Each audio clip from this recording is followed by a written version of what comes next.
sa nasyonal. Sa kauluhan, gimando sa presidente ang pagpahigayog lawom og hingpit nga investigasyon sa nahitabong shooting incident sa San Jose National High School sa Tacloban City.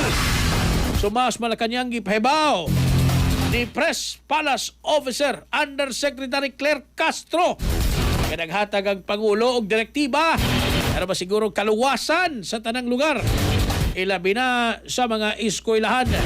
Gingon usab ni Castro nga gikaguol pag-ayos presidente ang maong insidente o giila ang kahimtang sa mga pamilya sa mga biktima nga grabe ang kasubo og kahadlok. Gipahumutang na sa kustudiya sa kapulisan ng duha ka menor de edad nga giingong nalambigit sa maong pagpamusil samtang padayon pa ang investigasyon. Sikas Express Balita. Cellphone Plus Gold, mapalit sa mga butika sa inyong lugar.